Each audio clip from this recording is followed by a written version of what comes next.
Hey everybody, welcome to River City-Media Beyond the Booth. I'm the Howard Cheney along with Phil Harris. Ronald Cunningham's on special assignment tonight. I ain't gonna lie, he's just having to work over, so he's not here tonight. But anyway, we got a special guest tonight. We got Chattanooga State head softball coach Golden, which is actually in Arizona at their conference tournament, National No, tournament. national. national tournament. Okay, well, Coach, let me just go ahead and say I do like a whole lot of no research on this stuff. I just kind of go by the seat of my pants. So that's if I mess a lot of stuff up, just forgive me about that. But national tournament out in Arizona. Tell us a little bit about how it's going. We was talking about before we went live as far as the game that y'all played yesterday. You came up a little bit short, but tell us about the weather and how everything's been going since you've been out there. We flew into Arizona. We're in Yuma, Arizona, so we're at the very bottom corner, and it's they're known for their sunshine here. It's called Sunny Yuma, and it's living up to its name. It's pretty warm, and we got here on Friday, so we had a few days to get the girls acclimated. We did an additional practice day. It's just pretty hot and really dry, so we're drinking as much water as we possibly can and trying to keep the kids hydrated. We opened up yesterday with Chipola College. We were the 5 seed. We got the 5 seed going into the tournament. So we felt pretty good about that. And we had put a really good body of work together this year. We felt like we had strong pitching and our hitting's really come around. So unfortunately, yesterday we ran up into a buzzsaw, and that buzzsaw was the wind. We had about a 15-mile-an-hour wind blowing in yesterday, and I thought we squared quite a few balls up really well, and some that I think in a different situation may have gone out or had some doubles, but yesterday if you got the ball in the air lifted at all, I mean, it was staying in the park. So it just kind of came down to who was going to get that one hit when they needed it, and they got a bloop single into right that allowed them to score the first run, and then they got a sac fly immediately following, and that was kind of that was pretty much it. I think we left 8 runners on yesterday and had runners on third multiple times with less than 2 outs, and we just could not find that ground ball or the line drive, something to sneak through to get the runs going. But I was encouraged by the way we pitched it, and I was, encouraged by the way we were barreling balls up. We weren't having bad approaches at the plate, and I thought we were seeing the ball okay. So, I just told the girls that we haven't lost a lot this year, so it's going to be a challenge for our team to see how they respond to failure and how they bounce back from this. But I do think that we're plenty capable. We're talented. If we have enough depth in the circle to make a run through the losers bracket. So that's been my message to them. It's just got to be one game at a time, and starting tomorrow, it'll be 2 games a day, all the way through until you lose out. You was talking offensively about the wind coming in, affecting you some. Did it affect you any on the defensive side? We had a one fly ball early in the game that our center fielder was kind of camped under, and then she had to make it a last minute sprint, and it kind of kicked off the heel of her glove, but nobody scored. It didn't hurt us, but we had talked about that before the game, and I said, y'all thought I was kidding. Like, like middle infielders go back because it's probably going to come back to you in the infield. So after that, I think that we made some great plays out there, even with the win. So it didn't hurt us defensively. I mean, we made all the plays defensively that we need to make, and so did they. It's just softball. It came down to, who can get just that little timely hit when they needed it, because both pitchers were doing, a great job. So, When you travel, I know you said you hadn't lost very many games. I think the record's 48-8 or something in that neighborhood mhm. this year. And but I know you travel to a lot of away games, a lot of away places. How big of a difference is it traveling to Arizona and playing in a whole new stadium that you've probably never played in before? I think, for us, being in the East, being a 3 hour time difference, I was like we were discussing earlier, it took us a couple days just to get adjusted to the time change.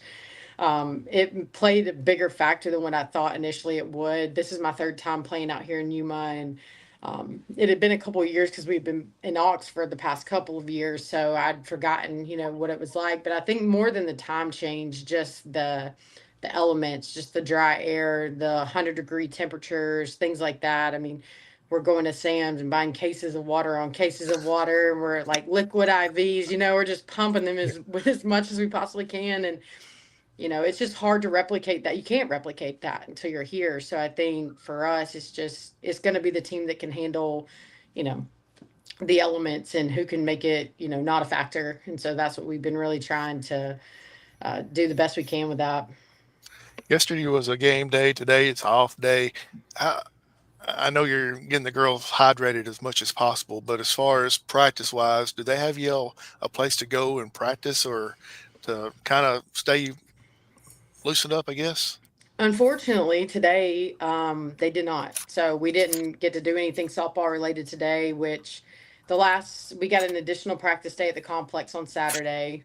Sunday was our official practice day, so we got 2 days of practice, which was nice because after we finished the region tournament, the whole week leading up to Yuma, it rained every single day in Chattanooga. So we couldn't get on the field and do much of anything on the field. So we just hit a lot that week. And it was nice to get out on the field a little bit on Saturday and Sunday and actually take some defense. And we went live one of the days just to kind of, get some live pitching, get our hitters some looks. So we didn't get to do any hitting today, but the girls are actually, my assistant coaches and the team are out at the ballpark right now watching.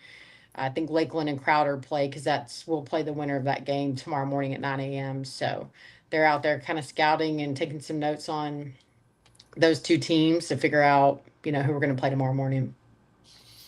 Awesome. Best of luck to you. Thank you. Bring the trophy home. I'm going to say it. Phil's going to say it 2 or 3 times before the end of the show, but I'll go ahead and get my first one in there. Best of luck. We hope you bring the championship home, of course. I'm going to turn you over to Mr. Harris. Well, Coach Blythe, you talked about that, and you've been at Chattanooga State since 2012, or actually 2013 season, but I think you Yeah. took the job in 2012. They won the national championship that year when you first come in, I believe, if I've got my history correct. But you are no stranger to getting to the College World Series. I mean, you know what it takes. The kids knows what it takes because this is like your eighth trip, maybe in 13 years. Maybe eighth or this would make nine, something around there. Yeah, We've been quite a yeah. few times. Yeah. Yeah, so kind of the experience, so you kind of sort of know what to expect, but like you say, and I've been out there in Las Vegas several times, and it takes a while to get used to, it's daylight, and your body says it's bedtime, and Yeah. and fatigue does it really does take over, in that first game, it probably was a factor, but I was wondering, I'm sure it was a factor in that game, but also, do you think it was one of those days where their pitcher may have probably pitched her best game? Because she only gave up a couple of hits and really didn't walk anybody, didn't really give up anything. She just, it's one of those times where sometimes you just run into a buzzsaw.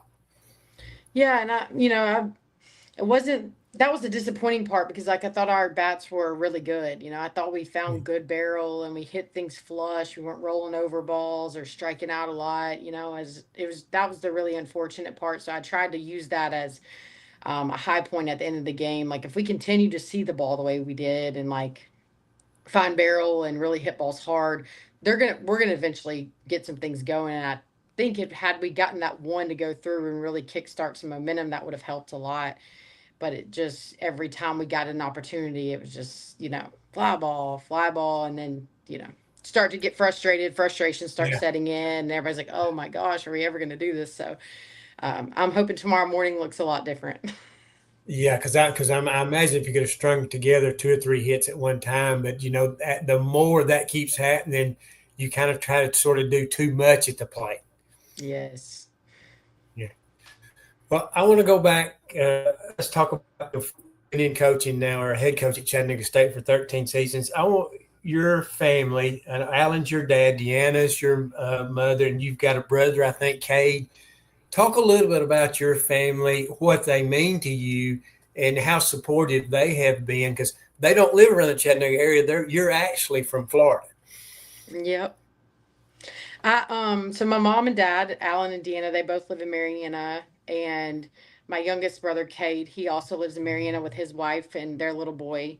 And I have my middle brother, Stephen. He actually lives in Atlanta area, so he lives a little closer to me, which is nice, so we can see each other a little more often.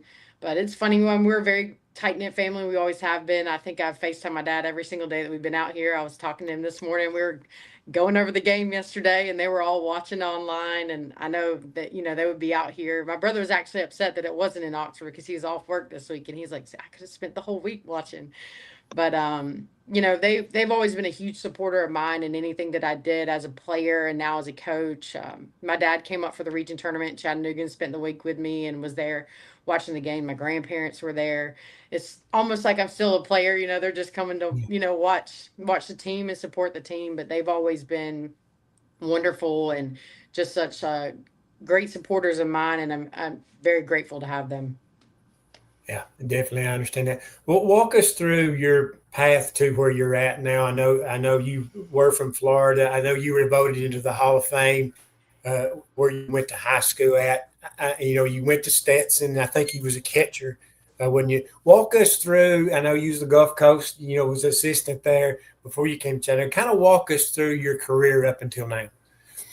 Well, I went to Marianna High School in Marianna, Florida. It's in the Panhandle, about an hour north of Panama City. So gives you an idea of where that is. Small town, and loved it there and had a great high school career. I decided to go to junior college initially, and I went to Gulf Coast State College. They had a really strong program back in the early 2000s, and we competed for a national championship in 06 there.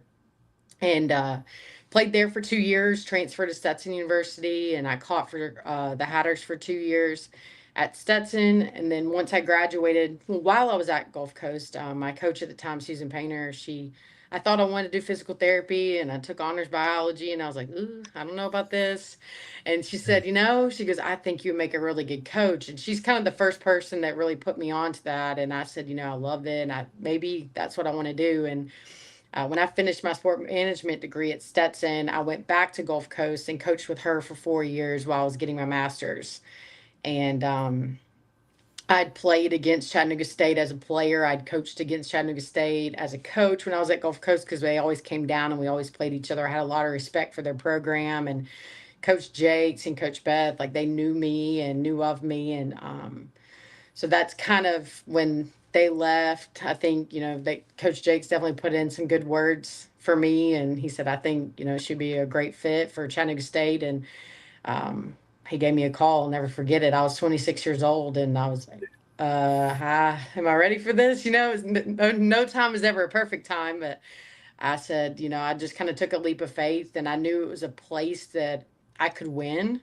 They had proven that you could win there. And I was like, I came up, visited, fell in love with the school, and haven't looked back. I've absolutely enjoyed my time here at Chattanooga State. I wouldn't change it for anything. I love junior college softball. I think playing it and getting the experience I did as a player and the way that it shaped me and changed the way I thought about the game and the opportunities it provided me.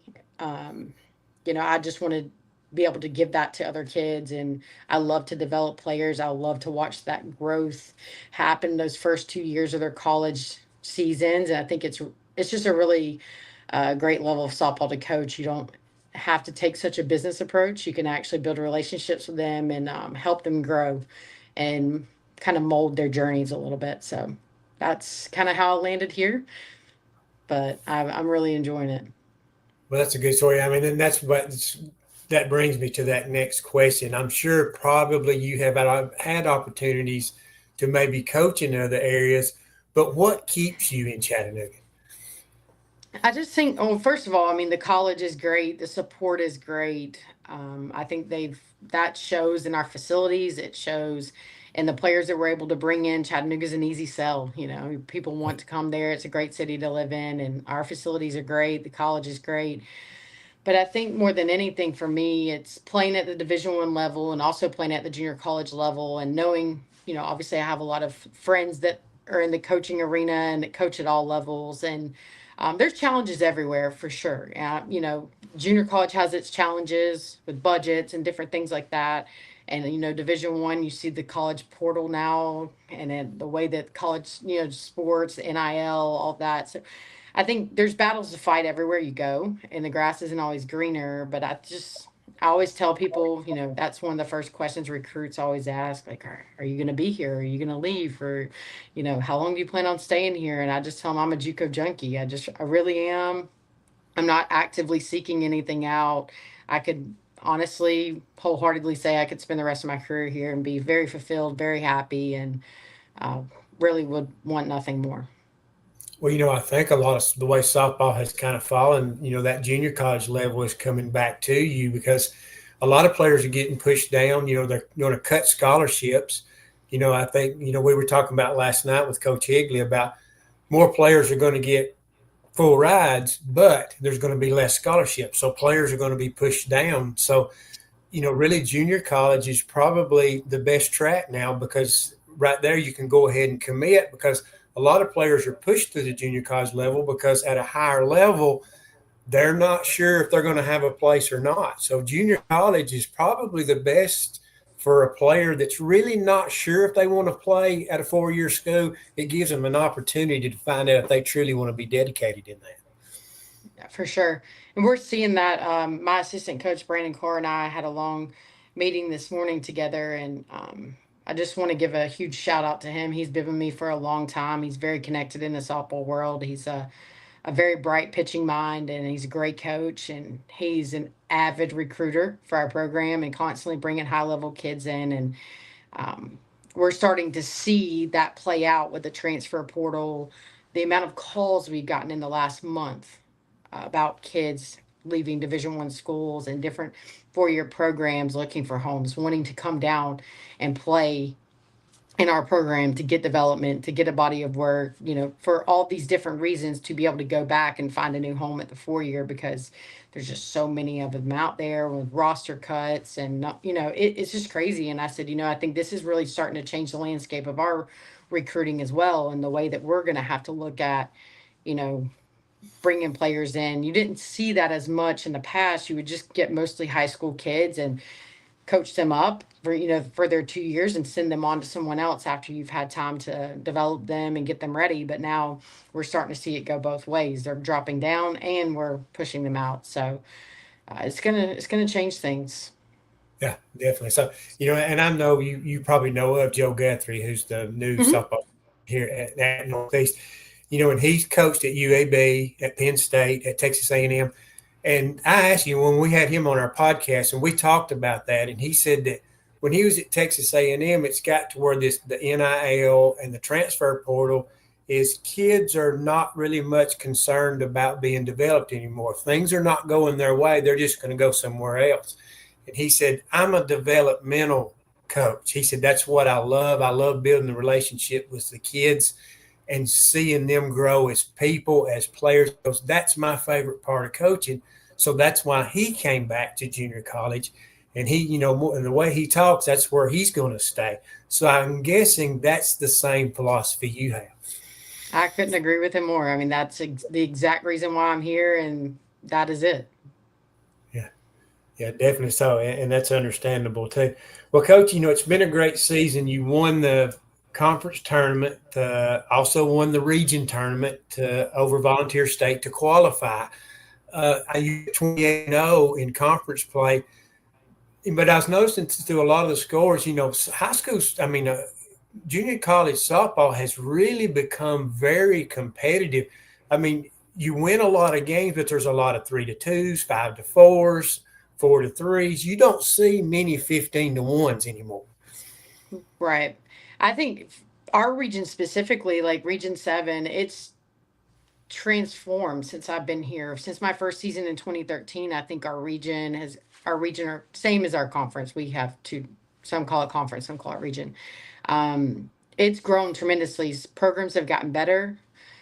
Teams that, 10 years ago weren't very thought of are starting to make runs, and they're getting better players in. Games are more competitive, and I think that's great for the league. The more competitive our league is, the more respect the teams in our conference are going to get. The more I think last season we had 3 teams ranked in the top 20 at one point. So Volunteer State was ranked in the top 20 with us this year. So I think that's great for our league, and it's the perception of what Tennessee community college softball is like around the country, I think it speaks volumes. So I hope the league continues to improve and to grow and to get stronger and get better. We're in a great location because we have Alabama right to the south of us with like Coach Guthrie and Wallace Hansville and Gatson. I mean, there's a lot of great programs in Alabama too. So we all play each other in midweeks. We play each other in preseason tournaments. We go down to Florida and play. So we're in a great spot to be able to stack up a lot of great games with great competition and continue to build each other's programs up. And I think that's what it's all about. Yeah, definitely. So, well, Coach, tell me what is your style of coaching? Are you very aggressive? Do you like power hitting teams? I know pitching's very important because the battery, is where it starts. I mean, that's where your timing and everything kind of works around the pitcher and catcher. But what is your style of coaching? That's a good question. I don't know that I've ever thought about that exactly. What would I say? I think, I try to build relationships with our kids in a way that they can trust us. We try to make sure that we do that by being very transparent with them. We're very honest. We have a lot of conversations. We work tirelessly to develop them and their skills. So I think for us, it's about preparation. We feel like we work really hard during the week, just preparing them to go out and be successful.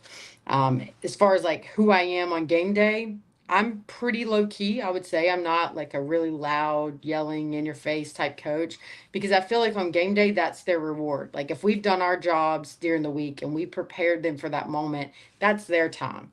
I want them to be able to go out and play free and play relaxed and just enjoy the game. And, we'll coach them up along the way. I tend to do more like one-on-ones with kids. I want them to feel, very comfortable when we're having conversations or we're giving constructive criticism. I'm not going to, call them out in front of their teammates or just, yell and scream because I don't feel like that gets you very far with kids, and some of them will shut down and can't handle that, and your message isn't received the way that you want it to be received. So I really try to make sure that I'm somebody they can trust, and they know that no matter what the conversation is or how we're coaching them, that they know that it's coming from a good place, and they know that we care about them, we love them, and we push them hard. We do. There's a standard, and we tell them that standard was set long before they got here, and we're never going to lower that bar. We're going to always strive to meet it or beat it. And you either can or you can't. You're willing to work to get there or you're not. So it's just more of like a standard type approach and a preparation. And then on game day, always as a player, I always felt like I played my best when I was loose and I didn't have my coach tell me every step to make or every move to make. If I'm doing my job, I shouldn't have to do that. So I let them play, and then we'll talk about adjustments that we need to make along the way. But that's kind of in a nutshell how I am. I think my players Yeah. might tell you differently. Yeah. Well, I guess in a sense too, and I heard a coach say this before, like if they're 0 for 3 and they're coming to the plate and you don't want them dreading coming to the plate, you want to be excited Absolutely about not. coming to the plate, even though they're 0 for 3. Exactly. Yeah. It's a game of failure, and I remind them of that all the time. They chose to play this game of failure, so you have to learn how to deal with failure and find the good and the along the way, and be able to kind of build on that and have it build your confidence. Coach, Well, let me ask something real quick, Phil. Mhm. With you being a former player, do you think that your team listens to you more because they know you've been in the trenches to do that before? I think so. I try not to be when I did this or when I did that because I'm old to them and they don't really care much about what I did or didn't do. But I do think it gave me great perspective. Along the way, I've had a variety of coaches in my life, and for good or for better or for worse, I learned something from all of them. Things that I wanted to make sure that I did as a coach with my players because I love that from my coaches in the past. And then other things that maybe I'm like, I need to think about that and think about how that made me feel or my response to that type of coaching and how it affected me, and trying to take, the good and the bad and mold my style of coaching. And every kid's different. Some kids really want you to get in there and get after them a little bit, and other kids, you have to take a different approach. And Brandon and I laugh all the time. It's like we go to practice every day and we have to do the same thing 27 different ways just to make sure that it gets to everybody the way that they need it. And it can be exhausting as a coach, but if that's what they need, that's what they need, and that's what we're charged to do. And so we will try to do what we need, what each kid needs individually as much as we can. But I do think being a player and being in their shoes and understanding like the nervous moments, the anxiety, the pressure moments, the joy, all the things that came along with that, it gives me great perspective. And, we talk about that quite a bit. And I think they do understand that, I'm not always full of it. I have been there before. And I know like there is light at the end of this tunnel if you'll just hang on and listen to me a little Yeah. longer. And it's paying off for them and them having success on the field and watching them win championships. And that is, the greatest joy as a coach, just to watch your players succeed and have those moments that they'll remember forever. I mean, it's awesome. You Go know, ahead, kind Phil. of Sorry what about you're, that. yeah. Oh, that's fine. That's kind of what you're talking about too. Is at Chattanooga State, you have been successful as a coach, so there's a certain culture there, a certain expectation is there. The older players know it; they pass it on to the younger players. Does that make your job a lot easier because the sophomores will kind of sort of take the freshmen under their wing and kind of do some of the things that you don't have to remind them of over and over again?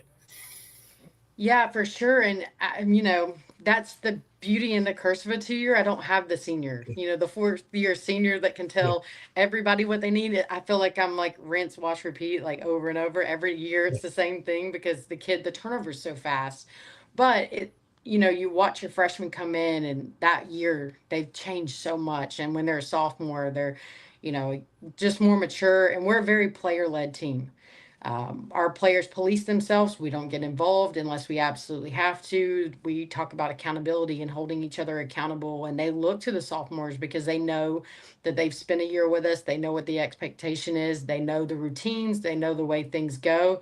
I will tell you, during COVID, the one good thing that COVID did bring is that we had a few kids for 3 years, and I was like, so this is what it's like in the 4 year. yeah, This is yeah, amazing. I was like, yeah, those 3rd year kids, I mean, it was like next level. I'm not used to that. And I was like, okay, so this is awesome.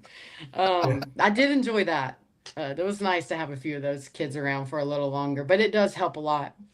But we put a lot on our older kids, but we challenge our freshmen too. Just because you're a freshman, I mean, we're all freshmen and sophomore at our level, and we challenge our freshmen to come in. And if you're a leader and you have those qualities and you're a great player, we expect you to step in and be that. It's not the senior versus freshman mentality here. It's everybody's turn to step up. Well, that kind of sort of throws a bail on me, and you're talking about a thing like that. I'm wondering in the future that we could have maybe a time where you could have like a third season where if you came in and played kind of sort of a JV schedule, not on a roster, and then had 2 years of junior college. Of course, I know it's hard to space out 2 years of college in a 3 year span, but with as much stuff that goes online, that could be a possibility, don't you think? Especially for Yeah, players that are real young in development. yeah, I think if it would maybe be possible in certain situations with kids that maybe just wanted to play at the 2 year level and not move on. The problem with extending that even further, unless they change rules, like once you start college, your clock starts, your NCAA clock. So they have 5 years to play for, and so most of our kids are they're getting in, they're graduating in 2 years, and they're on to the next school. So they have on track to play their second 2 years. So it's it's the life Yeah. we live. I'm used to it at this point. So some of them, and it's good. I mean, when they get to the end of that sophomore year, they're ready, and we feel like they're ready and they're excited for their next journeys. And we just bring the next group in and start it all over again. Yeah. And you were talking about that. Your big thing is developing players. And I'm sure you have to ask a lot of your assistants and your older players because if you're spending that much time trying to develop the young players, there's not a lot of time to do other things. So that's where you do count on the sophomore class to kind of sort of teach them the ropes because you don't have a lot of practice time. No, I mean, we spend the fall, our fall season is crucial. I mean, we do a lot of scrimmaging, we play fall games. but we spend every single day, I mean, working. And I think when you see fall games happen and scrimmages, you'll see that's where the leadership, the older players are able to step in and make sure people are in the right spots. Hey, in this defensive set, we're going here, we're going there. You can see them ask each other a lot of questions. So there's a huge benefit to the older kids, especially in the fall, because, we're a 2-year school. It's myself and Brandon and Taylor Chadwick's been on staff with us for 5 or 6 years now too. And we don't have a huge coaching staff, so everybody's moving all the time, helping. We're over here with hitters 1 minute, we're doing defense with another minute, helping outfield, a certain outfield group do something else. We got pitchers, we got catchers going on, so it's a lot, and you have your hands in a lot of pots. You can't just, I'm the hitting coach and that's all I do. I mean, at this level, you do everything. So it is a lot, from that perspective, but the kids do help each other, and the ones that understand, what we do, they'll grab a group and say, hey, we need to go do these, we need to go do this, and they can ask each other questions and kind of take a little bit off of us at times. Yeah, definitely. So I understand that. Well, Coach, kind of what are your expectations? I know, you coach them as softball players, but I know you have a lot of expectations for them, not only on the softball field, in the classroom, how they act outside the classroom. Do you take a lot of interest and a lot of pride in that? For sure. I think any coach would tell you that, because it's a reflection of your program. And we talk about that all the time. Like, you're a part of our softball program, you're a part of our Chattanooga community, you're a part of our college, and you represent something a lot bigger than yourself. And we talk about the way we handle, that in the classroom, on the field, when we're in hotels, like when you're with your families, like when you're out eating dinner, like no matter what, like you've got to set the standard. And again, it goes back to standard. We talk about the standard, but that's in everything that we do.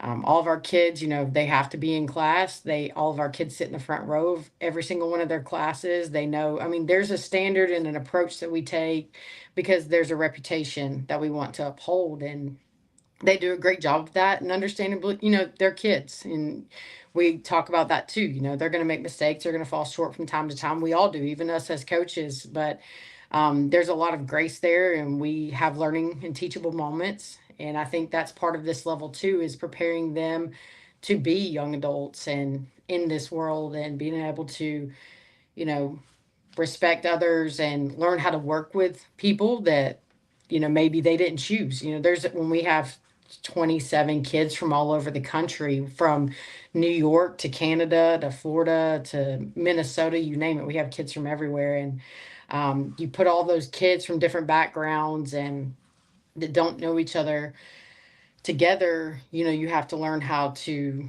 be a good teammate. You have to learn how to listen. You have to learn how to be supportive, sometimes when you don't want to be. And but I think that's the beauty of college athletics. It teaches you a lot. And I think it builds a foundation for, we talk about taking that into the workforce. When we face adversity, we talk about how it's going to help you in life one day when you're raising your children, or you're in a job and you have a boss that, a situation comes up at work. Collegiate athletics is preparing them for life's challenges. And I just, hope that we're doing the right things as coaches in order to help them be successful in life, because at the end of the day, the game ends. The game will stop one day, and we want to make sure that they're good human beings and serving their communities in a positive way. Well, Coach, you talk about you're a nationally known program, and you do some national recruiting. How are you able to do that? Do kids kind of sort of approach you and then kind of reach out? Do y'all go scouting a lot? Really and truly, is what are you looking for in a player? It's a combination. I think, obviously we're scouting, recruiting, watching games in person. We're looking at film online. We're following kids, through different online venues. My assistant, Brandon, he will talk to anybody and everybody. He doesn't care if it's Monica Abbott. He's going to ask her if she wants to come to Chattanooga State. And he's great at what he does. He's a really, really good recruiter, and he's brought some really talented kids into our program because he believes in what we're selling and the opportunity that we're offering these players when they come in. But as far as We're just looking for athletes. I mean, I think at this level, you have to be versatile and you're seen in the portal. I mean, some kids may go into college as a shortstop and they end up playing left field the majority of the season at whatever school they're at. I mean, if you can hit, that's the number one thing. You got to be able to hit, and then we'll figure the rest out if you're athletic enough. We can, and I think versatility and just overall athleticism, but offense really drives it. We have to have hitters and we have to have pitchers. If you can get those two things, you can go a pretty long way. Yeah, and definitely so. And of course, too, one of the most important spots too, you can't carry enough catchers too. Also, Oh, I know. yeah, We have three coming in next year. They'll all three be freshmen because we have two sophomores this year. So that'll be exciting. I'll have my work cut out for me with a fresh new group. And the catchers will tell you, any catcher that's ever played for me, I'm not, I don't take it easy on them. I have a very high standard for them because I understand how important their job is. And we carry a big pitching staff in our program, mainly because of Brandon and his connectivity and the way that he works with pitchers. A lot of pitchers desire to come in, and learn from him and develop under him. So we have a huge pitching staff that they're charged to, build relationships with, learn. They have to be able to know every single pitcher, what their tendencies are, have a relationship with them, so they know how to work with them in the middle of the game. And you have to do that with 10 different kids. So it's a lot. There's a lot that they're charged with, but um, they usually thrive and do really well in our program. And, I value what all the extra time they have to spend to catch bullpens and everything else, along with what everybody else is doing at practice. So, yeah, it's amazing how softball has evolved. But I enjoy this part of it. You don't strike out two out of every three batters like it used to be when the Monica Abbott days when she was going to strike out. Two out of every three. You have to play defense now. Pitchers have to be able to locate more than they used to. You don't use that rise ball and you don't overpower people anymore. It's become more of a hitter's game, but that's made it a lot more fan friendly. yes, I think that's everybody loves watching softball because it's a fast game. It's really fast paced. And I think now that the offense, you're seeing tons of home runs and it's becoming, like you said, more of a hitter's game. The pitching is still very elite. I think the we've just caught up offensively. Now we have a lot of technology out there that's really helping teach hitting and break down swings. And there's a lot of data out there. So I think that it all does make it a lot more fun to watch, and it's definitely getting the viewership that we, desire it to get. Yeah, definitely. So, well, I want to ask you one more thing. Then I want to talk a little bit about the players on the team because, if they're listening, naturally they want to hear names. But your facilities at Chattanooga State, off season is very important. How are your facilities at Chattanooga State for their development to get better in the off season? Like the actual field and the Well, like you're going to have workout programs naturally. Do you have, weightlifting, that the type of things they work on in the off season to get ready for the regular season? Yeah, we definitely give our kids, conditioning, off-season workout, things like that that will help them, especially the ones coming out of high school. They like a little bit of direction. And so they're always worried about coming in unprepared. So they want to make sure they're prepared and they're ready. But a lot of our kids, current freshmen and the ones that are incoming, a lot of them are still playing travel ball in the summer, which I love and I encourage if they have that opportunity and there's a team that they can play for regionally or even some of them playing nationally. I encourage it because there's nothing more valuable than playing live. I mean, if you can face live hitting, pitching all summer and you can hit, and vice versa, if you can pitch to live batters all summer, we really encourage that because that's hard to replicate when you're just trying to do individual workouts in the off season. So a lot of our kids are actually still playing in the summer. Yeah. Well, that's good. Well, Coach, I know it's been a great year. You're 48-8, in the College World Series once again. I want to ask you to get to the College World Series. Y'all won the region tournament. Do you have to win a region tournament to get there, or are there at-large bids? Well, traditionally, up until last year, you had to win the region tournament to get the automatic bid. So no matter what you do during the regular season, if you win the region tournament, you're getting an automatic bid. They just expanded the tournament last year from 16 teams to 20 teams. So there's 4 at-large bids available to get now. So, like for example, this year, had we not won the region tournament with our rankings and some of our numbers, I think we may have had a good shot at potentially getting an at-large bid.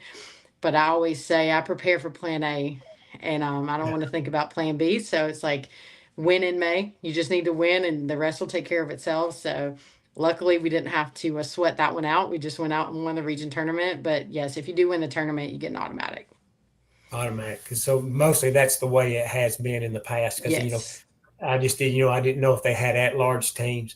Well, talk about your team this year. Talk about some of the players, as many as you can remember or name. Because I know they like to hear their names, and maybe where some of them are from. Okay, put me on the spot. I don't have notes here. I think one of the big things for us this year has been pitching. We've had really strong pitching in the circle. We had Olivia Steinorth. She's a freshman pitcher of ours she's from New York, Victor, New York.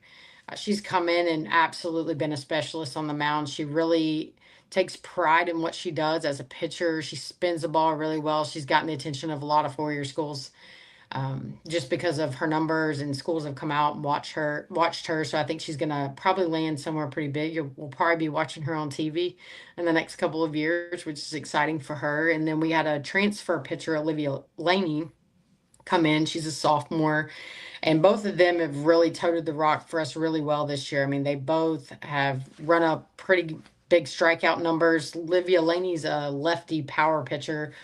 Olivia Steinorth is a righty, kind of spin kid, but still has really good velocity. So they're a great tag team. We used them both together yesterday in the game. Emily Marks is another sophomore on the roster. She actually pitched in our conference championship the year prior. Great pitcher. She's signed to go play at Austin Peay State University. Along with our catcher, Mackenzie Woodall. She's also going to play at Austin Peay State University. Mackenzie is from Hendersonville area, so kind of like the Nashville area, and she's going to play there, I'm super excited for her. Our shortstop this year, Addie Keefe, she's actually from Chattanooga. She went to Silverdale to high school, and she's had 2 super solid years for us at short. Great athlete, and she's in talks with some schools right now, so I think she's going to be playing Division I softball next year. And we got a center fielder that's going to Lipscomb, she's from Indiana but loves Chattanooga, loves Tennessee, and she's staying in state, and she's going to go play at Lipscomb next year. And we have Abby Ferguson from Chapel Hill, Tennessee. She played left field for us all year. Had a tremendous freshman year, hit the ball really well. I was really happy for her. I mean, she's done a solid job. And our first baseman, Layla Turner, she's from Cookeville, Tennessee. I think she led us in home runs this year. She was a first team all conference kid. She really just had an exceptional freshman year. A ton of growth too defensively. She had a lot of development needs there, and she's shown tremendous growth. I'm super happy for her. And Brooke Watson held down third base for us this year. She's from Chattanooga, Tennessee. She went to Boyd Buchanan High School. And Brooke, she's kind of a utility kid. She's a pitcher, but she can play first, she can play outfield, she can play third. And we had an injury at third, and so she just stepped in and played third for us all year. Didn't get to pitch a lot because we needed her at third, but she answered that. So now that I say all of it, a majority of our starting kids this year were from the state of Tennessee. So we really do try to recruit the state as hard as we can. We feel like if we can build our team around the best high school talent in Tennessee that we can get our hands on, we can build something really special. And we want those kids in Tennessee that are quality athletes that want to stay close to home. We want them at Chattanooga State. So we work really hard to try to keep those kids home and not let them leak out of the state into other programs or to the other schools in the state. Yeah. I understand that, because, for a long time, Chattanooga, or with the state of Tennessee, has been a hotbed for softball, has been for a long time. I know down here in Alabama for a long time, it was slow pitch. And when I grew up in Chattanooga, so it was always fast pitch. I came down here, when I first came down here, it was slow pitch. So, but the state of Alabama has really improved. They now compete pretty well with the state of Tennessee, where used to, the state of Tennessee just really dominated. But a lot of teams down here are very, very competitive now. Well, Coach, your players, I mean, I know you recruit from everywhere. It's a big part of recruiting. And when you bring kids in, I know you set them down individually, talk to them about probably their short term goals, long term goals, what their expectations are, what your expectations are going to be of them. Is it kind of sort of at Chattanooga State for you, kind of like family? Because these parents are putting their trust in you. Mhm.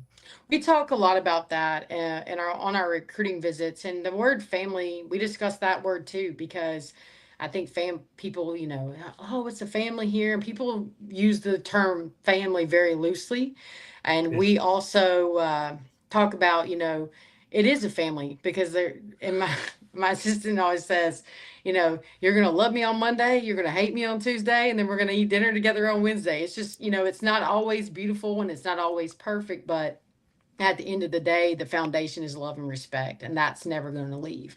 Good days, bad days, anything in between. And I think the key and the reason we've had such good success and we've continued to get kids year after year is word of mouth. And it's the recruiting pitch is a lot easier when you can talk to a former player about what their experience was like, because I think that's the best selling tool that we have.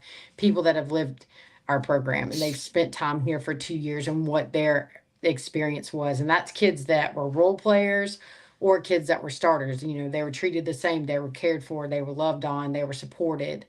And I think that's important. I mean, they're all athletes and they're players, but that's not all they are. They're people too. And, I want parents to feel comfortable when they leave their kids in our program, knowing that we're going to take care of them. And we talk a lot about that. But, we also have those conversations too. It's not for everybody. You got to really do your homework and you got to find the right fit for you as a player. Sometimes the standard can be too much and it can be a little overwhelming when you're around, high level competition, and there is a lot of competition and playing time is potentially limited where you could get more playing time somewhere else. I mean, I think being transparent and being brutally honest during the recruiting process sets kids up for a lot less failure, because we're not making promises that we can't keep. We don't tell you it's going to be one way and then you come in and it's exact opposite. Like we tell you everything up front, give you all the information that we can, so that way when you go to make your choice, it's the right choice. And we never put timelines on kids when we bring people in. A lot of people will say, we need to know an answer in 2 weeks. We never give them a timeline. We say, when you know and you're 100% sure, let us know, because I want them to be 100% sure. I don't want them to rush into that decision and make something because we're forcing them to make it and then them be unhappy, and decide that they made a decision that they shouldn't have. I want them to want to be here. And and you're gonna win some and you're gonna lose some in that battle. That's recruiting, and if every sport at any level. But we just really try to do our due diligence to find the kids that have the right makeup, the ones that are going to thrive in our environment, that have a love for the game, a little bit of grit. And don't we always say they got to have a little dog in them? I mean, those are the kind of kids that we're looking for, that are not afraid of hard work. We're very blue collar. It's not flashy. It's junior college softball, and uh, it gets tough at times, but that's the kids that we're looking for. Yeah, that sounds good. Well, one more thing, and I'll turn you over Sure. to Howie. Your administration at Chattanooga State. I mean, softball has been very successful for a long, long time. That has a lot to do, I'm sure, with the administrative staff. Talk about some of the ones that's important that has helped you along the way. Well, I think first I can speak to our president, Chattanooga State, Dr. Rebecca Ashford. I mean, she's been a huge supporter of ours. She was out at our conference tournament a couple weeks ago and congratulating our girls and supporting us in that endeavor. And it all starts at the top. It starts with her. It starts with our funding. It starts, with budgets and what we're able to do. What kind of you got to have, funds to run the program. You got to have funds to bring the kids in and scholarships to, bring them to your school. So then the our athletic director that we've had for the last, I don't know exactly how many years, was Tammy Swinson, and before that she was the VP of business at the college, business and finance, and she's been instrumental. Before she was the AD, she was helping us upgrade facilities. She was constantly helping, trying to find funding for anything that we needed and supported athletics because, we were bringing great kids into the college. We were retaining them. We were graduating them, which is great for the school. And so she was doing everything she could to help our programs thrive and flourish, which she did at a phenomenal job. She recently retired. Uh, she's retiring this summer, so we're going to miss her greatly, but we've all thanked her and we've recognized her at the conference tournament for her time and her service at the college. And our new athletic director is going to be Joe Wingate. He's a Chattanooga native. Used to be I think he was a baseball assistant for a little while at Chattanooga State with Coach Dennis, and Joe's an awesome guy. I think he understands what challenges we face as coaches because he's been a coach, and he loves athletics, and I think he's going to be a big advocate for us and a huge supporter. So I look for the programs to continue to grow and to flourish and to be successful. Well, that sounds good. Well, one thing I want to ask you, one question, and of course Howie's going to ask you several along this line. What do you enjoy doing away from softball? Traveling. Uh, I don't get to take many vacations, but I do enjoy, if it's not vacationing, I'm usually visiting family, trying to squeeze in some time with them when I can, which is nice. 'Cause I am going to Florida to visit them, so it's kind of like a vacation too. But yeah, I go skiing in the winter once a year right before season kicks off, and then I usually go somewhere tropical in the summer. So those are my two, and I try to stay consistent with that because it's also it's good to step away sometimes and just recharge, and because seasons are long, and by the end of it, about now in May, I'm yeah, like, it's really starting to come to a head. yeah, I understand. Matter of fact, we're going to Panama City in about 2 weeks, so I'm ready for that to come around. Well, Howie, it's your turn. I think you're at your tropical location right now, aren't you? Yeah, There's a few palm trees out here yeah, and some cactus, You, some you dirt, do a a lot of dirt. you do a great job as far as you didn't really sell it that much, but you do a great job as far as the recruiting of the Chattanooga and Tennessee itself. As you was talking about that, I did do a little research. And you had 12 players from the state of Tennessee, hmm and they're and all, and a majority of them was from the Chattanooga area. yeah. I mean, we really try. Obviously, there's going to be kids in the area that go to 4-year schools or, have other opportunities, and I understand that. But if there's a talented kid in this region, in this area, we try really hard to keep them at home and provide them an opportunity right here in their backyard to be able to compete for a national championship and play at a high level and be developed at a high level. So there's tons of talent in this area. I think we have freshmen coming in next year from, um, locally too. So we're going to continue that, and hopefully we always are successful in keeping as many kids home as we can.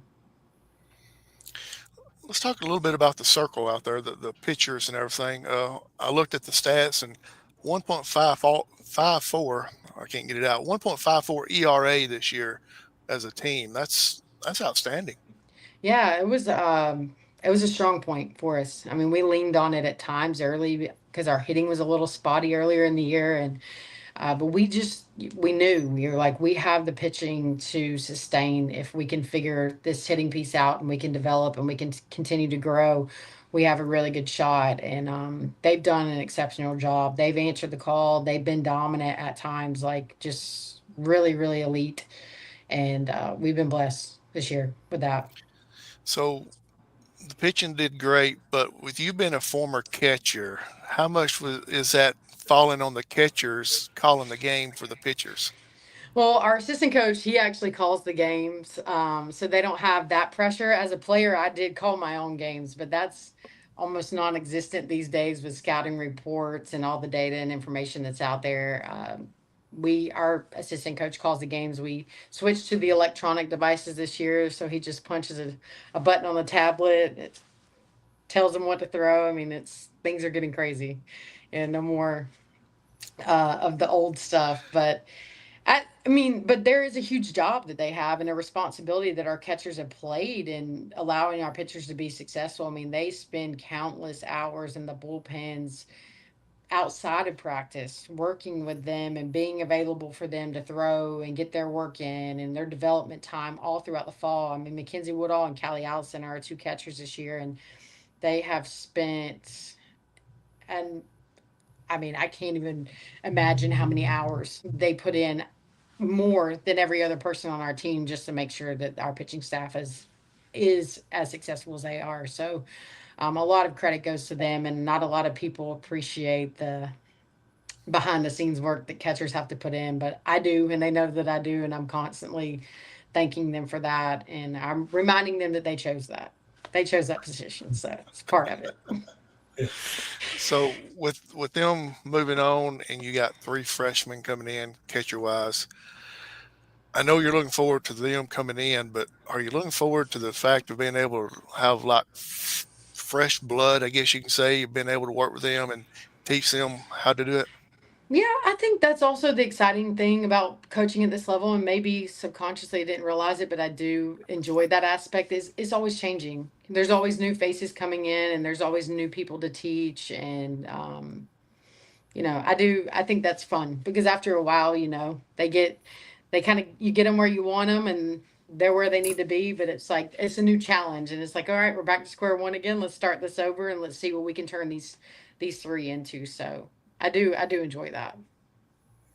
So with the three catchers coming in this year or for next season, are you going to recruit another catcher for the next season just to have one to kind of know the system? We'll probably actually recruit two, because some of our catchers, they're utility kids. They catch, but they can play other positions as well. And we've already actually gotten a commitment from a 2026, a kid from White Rock, uh, Canada. So she's from Surrey area in Canada. She plays for a national team there. She's elite. I mean, she's a great talent. Super excited about that. Brandon found her forever ago, and they've really just built a relationship. And she came, her and her mom flew all the way cross country to little Chattanooga and visited and spent some time with us, and they just fell in love with it, and she committed like a week later. We were stunned. We were super excited. But yeah, I mean, we're constantly adding, every year, because it was weird this year that we didn't have a freshman or one or two freshmen, and we didn't have freshman and sophomore catchers. We usually end up having some from both classes. This year, just the way everything worked out, we ended up with two sophomores. So I think it'll be the first time I've ever had like just freshman catchers. So I'll let you know how that challenge Yeah, goes. I'll go ahead and tell you good luck now. Yeah. Yeah. You've kind of mentioned them throughout this interview and everything. Go ahead, if you would, talk about your assistant coaches a little, if you would.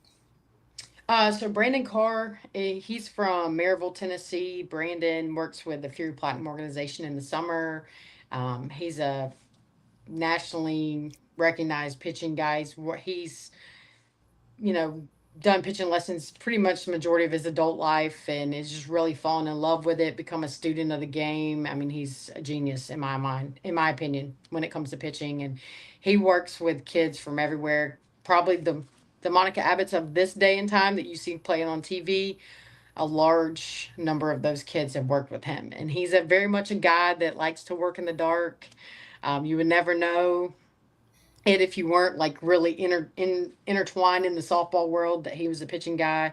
But he's just really humble, and he devotes his time. I mean, he drives from Maryville every day to come down here and work with our team for very little pay, and it's just because he loves it. He believes in the program. He and I have a great relationship. So I mean, the sacrifices that he's made for our program have been tremendous, and it's shown in the recruiting. It's shown in the pitching. His wife Jamie used to be with us on staff too. She's been a coach she was a pitching coach at Maryville College the last couple of years, and they have a little girl named Finley. She's 13, and she's getting into the softball world. And of course, what is she? A pitcher. They told me she was going to be a catcher, and I was like, y'all are crazy. I said, she's been watching people make arm circles since she was like walking or crawling. So, but she's great. I mean, she's a young talent that's starting to get some recognition. I have no doubt she'll be special too. But and then Taylor Chadwick, Taylor's been with us for a while too. She played at Georgia State, and then she played at UTC, and then she decided she was gonna kind of help, I reached out to her and she came on board and helped with us. She was a middle infielder, she was a slapper, so she's been able to help our slappers with their game quite a bit and then help defensively with the middle infield. And she recently just graduated from PTA school at Chattanooga State, so we're going to lose her next year because she's going to the real world working full time. So we'll probably look to add a third back with us just because, you know, just for help and bodies and, managing all of our kids. It's just three is a really good number for us. So we may have a new face next year. And I'm sure that you're staying in close contact with Finley as far as trying to keep her on your good side for here for about what, maybe 4 years from now. Yeah, we joked when she was younger. She's a really funny kid in general, but when she was younger, it's like, where are you going to play college ball? And it would be like any SEC, just say Alabama. She'd be like, I'm either going to Alabama or Chat State. Yeah. So it's like in her mind, we were right up there with the SECs of the world, and I was like, that's exactly what I want to hear. Yeah. That's great.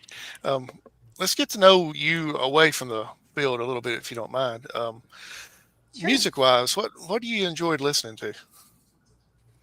Well, I'm during season, I'm forced to listen to a lot of things that I would prefer not to listen to on our van rides when I'm with a lot of 18, 19, 20-year olds.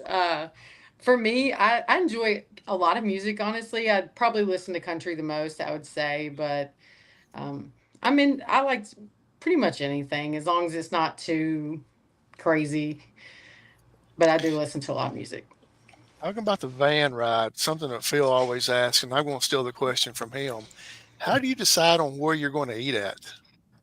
Oh my gosh. Talk about that. I said, right now I'm on like a 9-day, like planning every meal for every body. It's just, oh my goodness. I try to just look ahead and decide. Sometimes I'll ask the kids, because ultimately it doesn't matter to me. I just want them to have what they want. And if they're happy, I'm happy. If they're happy, they're playing good. So it varies, but typically for us, it's fast food. Yesterday we had Panera because we were trying to find something a little lighter before we went and warmed up in 100-degree weather. So, and I have a lot of super health conscious kids this year, so that's been a little bit of a challenge with meal prepping, and they bring a lot of their own stuff, which is nice. So it helps a little bit. We asked a coach that the other day, and he said we always pick a restaurant that we know serves chicken fingers because you can't go wrong with that. Yeah. Right. Yeah. I believe that. And Well, hey, Coach, I want so to jump in. You was talking about road trips, bus trips, where you're at now. Is this where you build a lot of continuity amongst your players? Is this where they really get to know each other? For sure. We've always talked about that. We van a lot, and I think that's where you really get, for me as a coach, because we're around them and we hear conversations, and our kids are pretty open with us, and we joke and we'll ask them questions about their family or what's going on in life, they're struggling or things like that. But you really get to know them because you hear conversations and you kind of hear the way they're interacting with each other. And I think they also find it fun because they get to know you a little bit better. Because some days I feel like I get in the van, it's just like all the kids call me G, so it's like a G Q&A. It's like, how many questions can we ask G and what can we find out about her? So they get inquisitive sometimes and they'll ask me a lot of questions about myself and just different things. So that's kind of fun too, because I think it gives them an opportunity to get to know you on a more personal level, and they can connect with you and relate to you some too. But you definitely do. Between the music and the games, we play a lot of like road games and sign games, and you get a little bored sometimes. So they keep me on my toes, but I do enjoy the van rides and the bus rides. I think it does build a lot of uh, camaraderie and just continuity with the kids. baseball, softball players are notorious for being superstitious slash routines, rituals. Do you have anything you have to do before you take the field?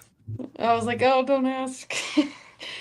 I'm very superstitious, like so much so that I'm actually Yes. consciously trying to break some of these habits.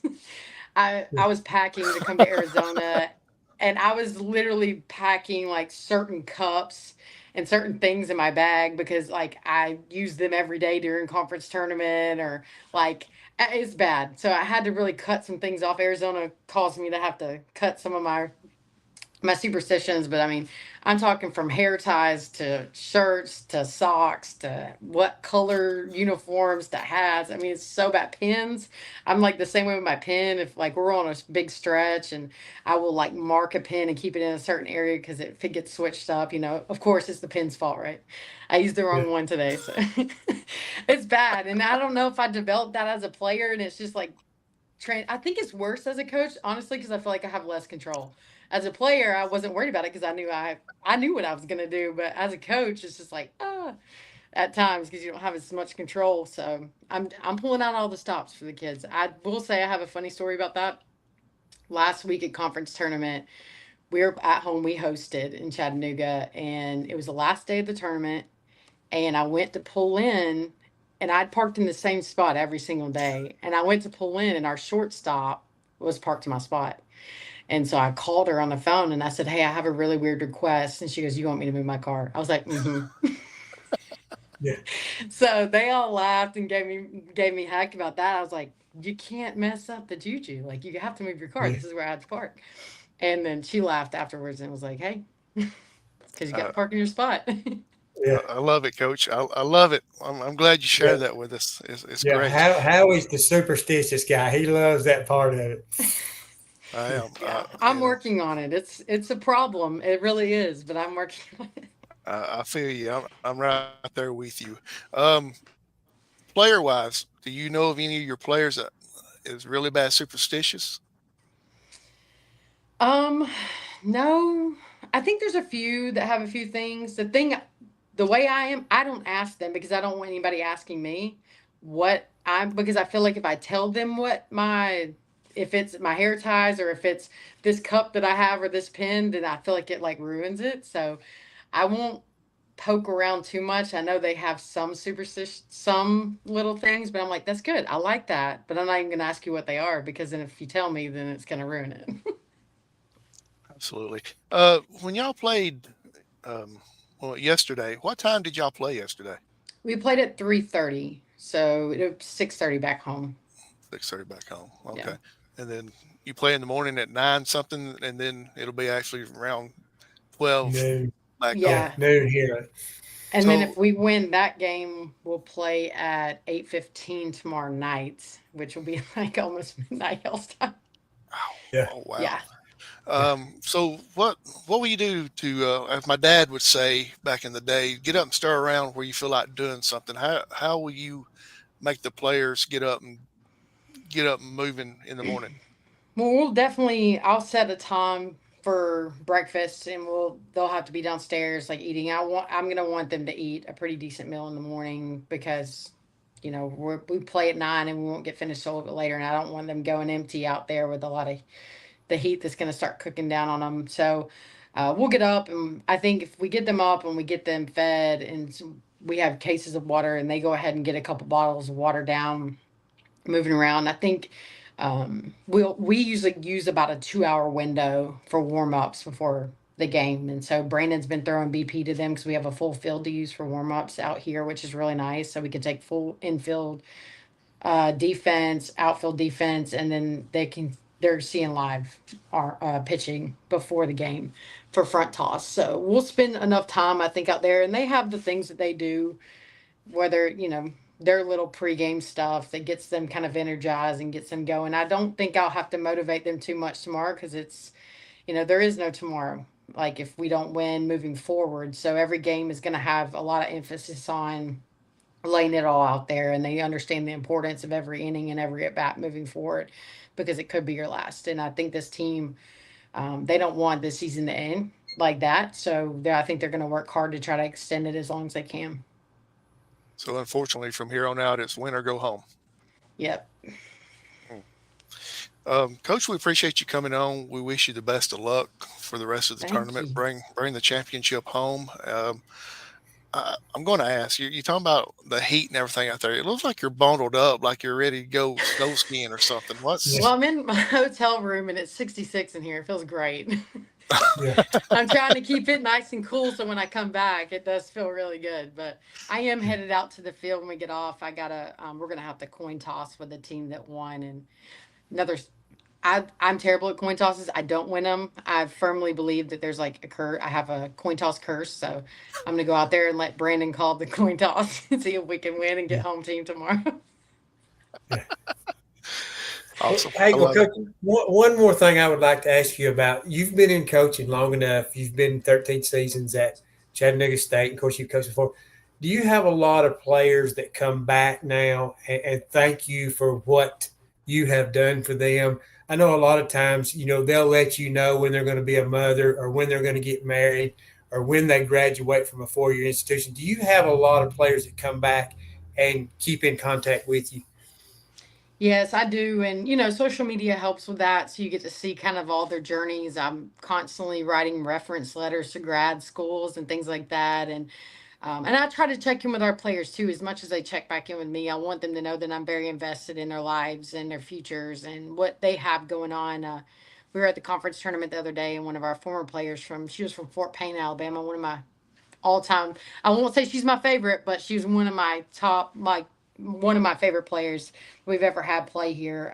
She just had a baby, and she brought her baby up there, and all of our current kids were like, "Oh my gosh, she's holding a baby," and I was like, and I had to introduce her to the team and talk about her career there at Chat State. But we've had players come back and support our current teams, bring their children. We've been to weddings, and we have a lot of kids doing some really cool stuff in their professional careers and in their communities. I've had two sets of sisters play here, over the course of the year. So it's just really fun, and I think that's what makes it special. It really is, because it's more than softball. It always Well, will be, and I try to remind them. Yeah. Who's the young lady from Fort Payne? Ashland Holland. Ashland Holland. Although I live in Valley Head, which is about 10 minutes north of Fort Payne, so that's right in my neck of the woods. But Yeah, yeah, that's good to hear. she's Having some of awesome. the locals. Do you recruit down here in Northeast Alabama, or is it just not an area you've really touched on before? No, we've Uh, had quite a few kids from that area too. I mean, it just uh, it varies from like year to year or every now and then, but we've had quite a few kids from that area come up and play.